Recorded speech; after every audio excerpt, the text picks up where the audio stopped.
What if I told you that more than 1,500 years ago, India entered a period so advanced in science, art, literature, mathematics, architecture, and culture that historians later called it the Golden Age of India? This was the time when Sanskrit literature reached new heights, Indian mathematics became more powerful, astronomy made major progress, beautiful temple art developed, and India became one of the great centers of learning in the ancient world. This was the age of the Gupta Empire. But here is the real question. Why was the Gupta Empire called India's Golden Age? Was it really golden for everyone? Or was it golden mainly because of the achievements of kings, scholars, artists, and elites? Let's understand the full story in simple language. The Gupta Empire ruled large parts of northern and central India roughly from the 4th century to the 6th century CE.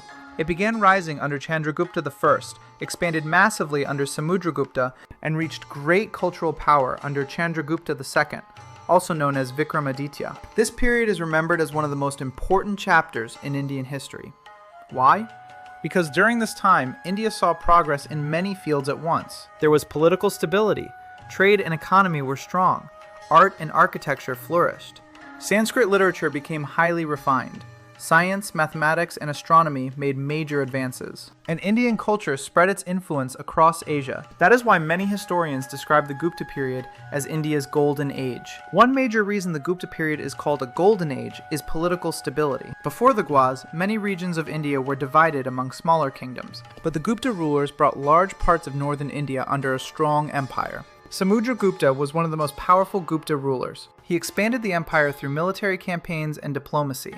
His achievements are recorded in the Allahabad pillar inscription. Chandragupta II continued this success and helped the empire become even more prosperous. When a kingdom is stable, people can focus on trade, education, art, and innovation. And that is exactly what happened during the Gupta period. The Gupta period was a golden age for Sanskrit literature. Sanskrit became the language of high culture, royal courts, poetry, drama, and scholarship. One of the greatest writers of this period was Kalidasa. His works like Abhinana Sakuntalam and Meghaduta are still remembered as masterpieces of classical Sanskrit literature. The beauty of his poetry, the depth of emotions, and the richness of his language show how advanced literary culture had become. The Gupta courts supported poets, scholars, and intellectuals. This is one big reason why the period is remembered as a cultural golden age. Now comes one of the most important reasons the Gupta age is called golden: science and mathematics. During this period, Indian scholars made major contributions to astronomy and mathematics. Aryabhata, one of India's greatest ancient mathematicians and astronomers,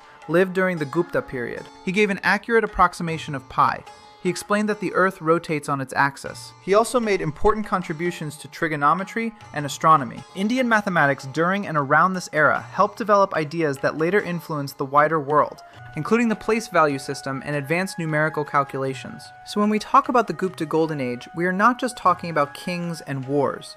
We are talking about knowledge. We are talking about ideas that shape the future. The Gupta period was also a golden age for Indian art. Sculptures from this time show balance, grace, and beauty. The human figures were carved with calm expressions, elegant posture, and spiritual depth. This style influenced Indian temple art for centuries. Temple architecture also developed strongly during the Gupta age. Earlier religious structures were often simpler, but during the Gupta period, temples became more organized and artistic. The Dashavatara temple at Deoghar is an important example of early Hindu temple architecture. This period also saw beautiful religious art connected with Hinduism, Buddhism, and Jainism. The Ajanta cave paintings, though connected with different regional powers as well, flourished during this broad classical age and show the artistic brilliance of ancient India. Another achievement of this period was metallurgy. The famous Iron Pillar of Delhi is often linked to the Gupta age. What makes it special? It has survived for centuries with very little rust. This shows that ancient Indian metalworkers had advanced knowledge of iron technology. The pillar is not just a monument. It is proof that science and craftsmanship were highly developed in ancient India. This is another reason the Gupta age is remembered as a period of excellence. The Gupta period also encouraged learning. Education, philosophy, grammar, medicine, astronomy, mathematics, and religious studies developed strongly. Nalanda, one of the world's most famous ancient universities, is traditionally believed to have been founded during the Gupta period. This university was founded under Kumaragupta I. Nalanda later became a major center of Buddhist learning, attracting students and scholars from India and other parts of Asia. This shows that India was not only producing knowledge, but also attracting learners from outside. That is a major sign of a golden age. The Gupta Empire also benefited from trade and economic growth. Agriculture was the backbone of the economy.